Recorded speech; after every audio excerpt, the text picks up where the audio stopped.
सबको जय मसीह की। आज हम आपको वचन में सुनाएंगे कि जो लोग परमेश्वर पर भरोसा रखते हैं उनके लिए परमेश्वर सब कुछ पूरा करता है। उनकी जीवन की सारी इच्छाओं को जो हर एक इंसान अपने मन में रखता है कि मेरे पास बहुत ऐसा हो, तो वचन हमें क्या सिखाता है कि जब हम परमेश्वर पर भरोसा रखते हैं तो वो हमारी सहायता के लिए हर समय हमारे साथ रहता है। वो कभी हमें नहीं छोड़ता, क्योंकि उसने वचन में खुद कहा है कि मत डर मैं तेरे संग हूँ। हमारा परमेश्वर तो हर समय हमारे संग रहता है। हमें इस बात पर पूरा विश्वास होना चाहिए कि हमारा प्रभु यीशु मसीह जिसने हमसे पवित्र शास्त्र में जितने वादे जितने प्रतिज्ञा की है वो उनको पूरा करता है। तो पहले हम वचन में देख लेते हैं कि वचन हमें क्या सिखाता है जब हम परमेश्वर के ऊपर भरोसा रखते हैं। तो इसे हम पढ़ते हैं यशायाह की पुस्तक उसका 26 अध्याय उसका 3 आयत में, जिसका मन तुझ में धीरज धरे हुए है उसकी तो पूर्ण शांति के साथ रक्षा करता है, क्योंकि वह तुझ पर भरोसा रखता है। यहोवा पर सदा भरोसा रख, क्योंकि प्रभु यहोवा सनातन चट्टान है। धर्मी का मार्ग सच्चाई है, तू जो स्वर सच्चाई है तू धर्मी की अगुवाही करता है। तो यहाँ वचन में हमने सुन लिया कि जिसका मन, किसी भी इंसान का मन परमेश्वर के लिए ऊपर भरोसा रखता है, उसकी राह देखता है और धीरज से मतलब धीरज धरता है, वो ये नहीं कहता कि अभी मैंने प्रार्थना की है तो परमेश्वर अभी मेरी प्रार्थना को सुनकर अभी मुझे जवाब देगा। वो धीरज रखता है, उसे पूर्ण विश्वास है कि मेरा प्रभु जो है वो मेरी सहायता करेगा। हमें इस बात पर विश्वास होना चाहिए कि प्रभु यीशु मसीह हमारे जीवन की हर मनोकामना को, इच्छा को पूरा करता है जब हम पूरी ईमानदारी के साथ उसके संग चलते हैं। क्योंकि भजन संहिता की पुस्तक में भी लिखा हुआ है कि यहोवा मेरे लिए सब कुछ पूरा करेगा। वो तब हमारे लिए सब कुछ पूरा करेगा जब हम उसको खराई और सच्चाई से पुकारेंगे, उसके वचनों के अनुसार अपना जीवन व्यतीत करेंगे।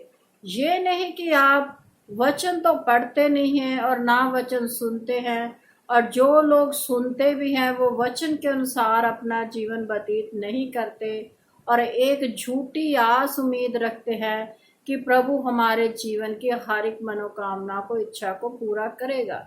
वो तो पूरा करेगा, उसका वादा है, लेकिन जो उसने आपको वचन के द्वारा आपसे परमेश्वर बातचीत करता है तो उस बातचीत के अनुसार आप उस पर भरोसा रखिए। जो वचन में वो हमें कहता है करने के लिए वो हमें करना चाहिए, जो हम लोग करते नहीं हैं। हम क्या है, सिर्फ अपनी प्रार्थनाएं हर समय क्या है परमेश्वर से मांगते ही रहते हैं, लेकिन आप उसे कुछ देना ही नहीं चाहते। परमेश्वर आपके पैसे की भूख प्यास नहीं रखता। परमेश्वर आपसे ये चाहता है कि वो आपके संग क्या है संगति करे। आप परमेश्वर को समय दीजिए।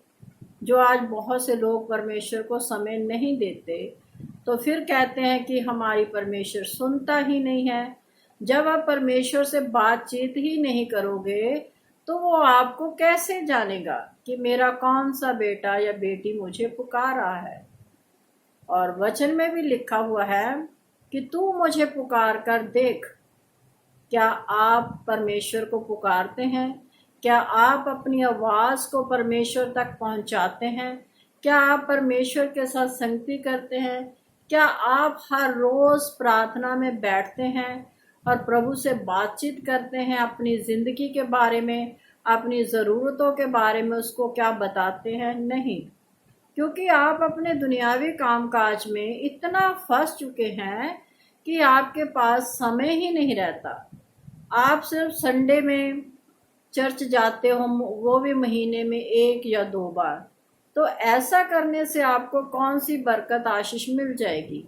अगर आपने परमेश्वर से बरकत और आशीष को पाना है तो उसके संग संगति करिए। परमेश्वर आपसे कुछ नहीं चाहता।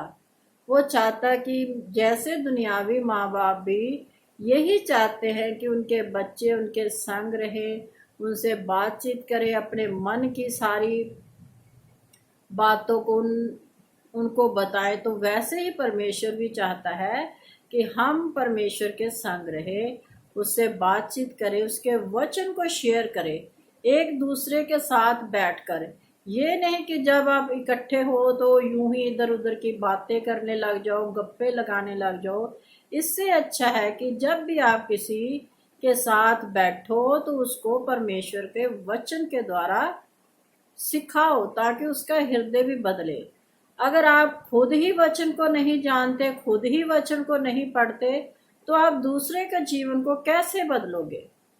और आपका जीवन भी कैसे बदलेगा जब आपकी जुबान के ऊपर परमेश्वर का नाम ही नहीं है, जब आपकी जुबान परमेश्वर को धन्यवाद ही नहीं करती, तो आप कैसे ये भरोसा रखते हो कि परमेश्वर हमारे लिए सब कुछ पूरा करे? लेकिन वो पूरा करता है। जैसे दुनियावी माँ बाप के बच्चे भी अच्छे ना निकले, तब भी क्या है, वो माँ बाप अपने बच्चों की हर मनोकामना को, इच्छा को पूरा करता है। वैसे ही परमेश्वर भी है, वो अपने बच्चों की हर मनोकामना को, इच्छा को पूरा करता है, क्योंकि वो जानता है कि उसने ये मनुष्य के साथ ये वादा किया हुआ है। वो तो अपने वादों पर अटल है और अटल बना भी रहता है। लेकिन हम क्या है, परमेश्वर पर भरोसा रखना छोड़ देते हैं। हमारे जीवन में थोड़ी सी भी कोई परेशानी आ गई तो हम परमेश्वर पर क्या है, बुड़बुड़ाने लग जाते हैं। परमेश्वर के दासों को भी कहते हैं कि हमने प्रार्थना करवाई और हमारा ये कार्य नहीं हुआ। क्या परमेश्वर के दास की जो वो प्रार्थना करता है, क्या उसी का ये फर्ज है कि वो सिर्फ आपके लिए प्रार्थना करे? क्या आपका कोई फर्ज नहीं है कि आप अपने लिए परमेश्वर के आगे गिड़गिड़ाएं? आप बताइए कि जब आपको भूख लगती है तो क्या आप खुद खाना नहीं खाते? क्या आपको भूख लगी है और आप ये कहें कि ये मेरा खाना किसी और को खिला दो और मैं क्या है, तृप्त हो जाऊंगा? ऐसा नहीं होता। तो वैसे ही अगर परमेश्वर का दास आपके लिए प्रार्थना कर रहा है तो आपको भी परमेश्वर के वचन की भूख और प्यास रखनी चाहिए, परमेश्वर पर भरोसा रखना चाहिए, ईमान दिखाना चाहिए परमेश्वर के आगे। तब आप जीवन की हर एक अपनी इच्छा को पूरा कर सकते हो परमेश्वर के वचन के द्वारा। उसके वादों को याद कराइए परमेश्वर को कि प्रभु जी, आपने तो वचन में मुझे ये कहा। आप वचन को पढ़िए, वचन कार्य करते हैं। हम आपको बहुत बार बताते हैं कि जब हम वचन पढ़ते हैं तो जैसे वचन बोला जाता है वैसा कार्य हो जाता है। आप अपनी जिंदगी में आजमाइए कि ऐसा ही होता है। जब आप ऐसा करने लग जाओगे तो फिर परमेश्वर का ध्यान क्या है, आप पर बना रहेगा। फिर आपको मांगने की जरूरत नहीं पड़ेगी। फिर तो सिर्फ आपके मुंह से धन्यवाद धन्यवाद धन्यवाद ही निकलेगा, क्योंकि परमेश्वर ने आपके जीवन की हर मनोकामना को, इच्छा को पूरा कर दिया है। इसलिए हमें पूरे विश्वास के साथ परमेश्वर के संग चलना है, उसके वचन के अनुसार अपना जीवन को व्यतीत करना है। जब आप ऐसा करोगे तब आप अपने जीवन में पाओगे कि मेरा प्रभु यीशु नासरी वो तो मेरे संग हर समय रहता है। मुझे इधर उधर उसे ढूंढने की जरूरत नहीं है। वो तो मेरे दिल में है, मेरे हृदय में है। वो तो हर समय कहता है कि मैं तेरे दिल के द्वार पर खड़ा हुआ खटखटाता हूँ। जो कोई मेरी आवाज को सुनेगा मैं उसके संग रहूंगा, उसके घर में उसके साथ वास करूंगा, उसके साथ खाना खाऊंगा, ऐसा वचन में प्रभु यीशु मसीह ने कहा है।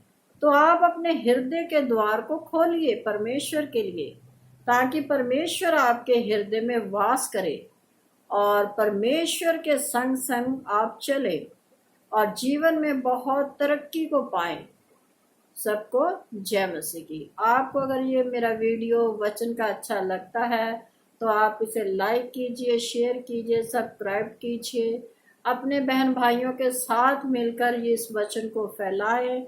और हमारे 2 यूट्यूब पर चैनल है, एक है पास्टर दीपक मसीह यूसीएनआई चर्च रोपड़ और एक किरण मसीह यूसीएनआई चर्च रोपड़। वहां पर आप जाइए और परमेश्वर के वचन को सुनिए। सबको जय मसीह की।